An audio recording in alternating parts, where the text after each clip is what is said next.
Et nous nous retrouvons donc lors de cette deuxième rencontre régionale des acteurs d'éducation thérapeutique à Paris pour parler du voir, du montrer et du faire voir l'éducation thérapeutique. Et quoi de mieux pour montrer et faire voir que l'éducation thérapeutique que de rencontrer trois médecins généralistes qui, dans la proximité, peuvent effectivement la mettre en œuvre. Donc, nous avons le plaisir d'accueillir Martine Lalande. Bonjour. Bonjour. Donc, vous êtes médecin généraliste à Gennevilliers. Première question, l'éducation thérapeutique, on nous en parle, on en entend parler. Que veut dire l'éducation thérapeutique dans la réalité du quotidien d'un médecin généraliste comme vous? Alors, c'est compliqué. D'abord, c'est un état d'esprit. C'est-à-dire, c'est l'idée que tout seul, on ne va pas y arriver, qu'il faut que le patient participe à la prise en charge de ses problèmes de santé. Donc, il faut qu'on mette des moyens à sa disposition pour qu'il y arrive le mieux possible et qu'on est là plus pour l'accompagner que pour le diriger. Et c'est assez difficile de faire ça tout seul. Donc, en fait, pour faire ça, pour arriver à mettre à disposition des gens des moyens pour qu'ils vivent mieux avec leur maladie, il faut travailler avec des associations ou avec des structures en fait qu'on contribue à construire nous parce qu'on sait qu'on en a besoin dans nos groupes. Alors bon, moi j'ai de la chance, je fais partie d'un pôle de santé universitaire qui regroupe une cinquantaine de professionnels de différentes professions de santé et que du coup là on a réussi à se donner les moyens avec un nouveau mode de rémunération pour faire un peu d'éducation, un peu de travail coordonné, de recherche avec des étudiants, etc. Donc dans ce cadre-là, on a essayé de trouver les moyens et en particulier on fait une expérience qui s'appelle Diabète et Ramadan depuis 4 ans où on fait des ateliers pour les patients pour parler de nutrition, d'adaptation du traitement, etc. pour la période du Ramadan qui va ouvrir là dans une semaine. Merci à vous, on aura l'occasion de revenir avec vous sur les actions menées. Donc à vos côtés, Jean-Luc Lémarie, bonjour. Bonjour. Vous êt aussi médecin généraliste à Rueil-Malmaison. Je serais tenté de vous poser la question, comment présenter l'éducation thérapeutique à un patient chronique que vous avez demain matin en face de vous dans votre cabinet? Comment lui présenter? Il faut le motiver. Je pense qu'il faut avoir les mots. Parce que c'est des patients, un patient chronique, on l'a depuis longtemps.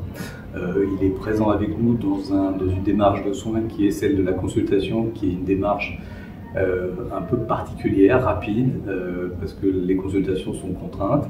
Et justement, ce que nous permet l'éducation thérapeutique, et c'est ce que je lui dis, c'est pas ce qu'on lui dit, mais c'est très personnel, parce que moi, contrairement à ma collègue tout à l'heure, je suis tout seul dans mon cabinet depuis de nombreuses années.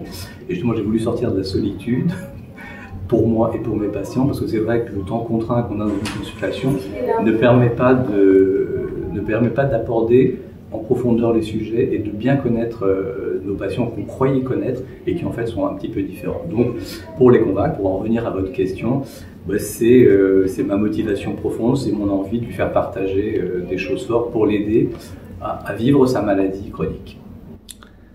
Merci à vous. À vos côtés, Vanessa Vioménil, bonjour. Vous êtes donc aussi médecin généraliste. Je serais tenté de vous poser la question, de mettre en résonance ce qu'on appelle le patient partenaire, le patient relais.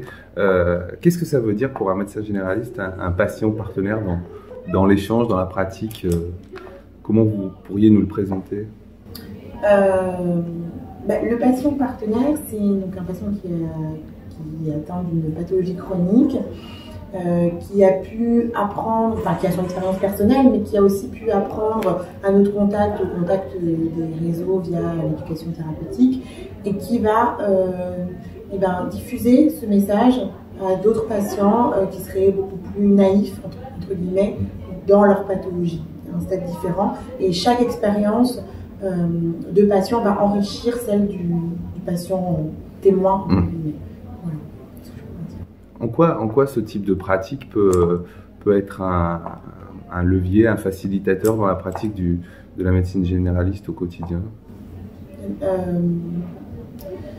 Alors moi, je connaissais ce concept dans un autre domaine, dans le champ du social, et on se rend compte que quand les gens parlent avec les mêmes mots, le message passe plus facilement, et quand il y a un partage d'expérience, le message passe également plus facilement. Même si on est très empathique et très proche de nos patients, on a quand même cette posture du médecin et ça peut parfois être un frein. Ils vont pas réussir à tout nous livrer, donc il y a une temporalité aussi dans nos consultations.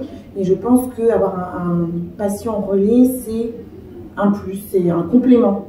Il ne faut pas que ça, mais c'est un complément en tout cas dans la prise en charge globale de nos patients. Moi, ce que je voudrais dire, c'est qu'on apprend énormément des patients. Après avoir fait plusieurs séances d'éducation thérapeutique, des ateliers avec des patients, j'ai appris des choses que je ne connaissais pas du tout sur le ramadan en particulier. Et maintenant, quand on fait des séances de formation aux différents professionnels pour préparer les ateliers, on a intégré beaucoup de choses que les patients nous ont appris qu'on ne savait pas du tout. Donc ça, je trouve ça génial, quoi. C'est vraiment, on progresse grâce aux patients. En guise de conclusion, en tout cas d'ouverture et de message à vos confrères et nombreux confrères qui travaillent sur le terrain au quotidien, le titre de votre table ronde, c'était « Pratiquer le TP en médecine générale ». Quelle serait, selon vous, la nourriture essentielle pour un médecin pour pratiquer au quotidien l'éducation thérapeutique? En un mot, justement. Ne restez pas seul. Non? Oui, c'est une bonne solution. Moi, c'est gagner du temps. Bon, pas présent, mais futur. Gagner du temps futur. Merci. Enrichissez-vous. Oui, c'est ça. Enrichissez-vous de nouvelles connaissances. Ouvrir les yeux, parce qu'on n'est pas tout seul en fait. On a beaucoup de ressources sur notre territoire. Il faut juste les voir. Il faut juste ouvrir les yeux et les voir. Et aussi apprendre du patient. Les patients ont des choses à vous apprendre. Ça, vraiment. Ça fait plus qu'un mot. Oui. Voilà. Mais on aura compris que l'apprentissage mutuel est au cœur de chacun des messages que vous venez de livrer. En tout cas, Martine Lalande, Jean-Luc Lesmarie et Vanessa Viau-Ménil, merci à vous pour ce court entretien. Merci à vous.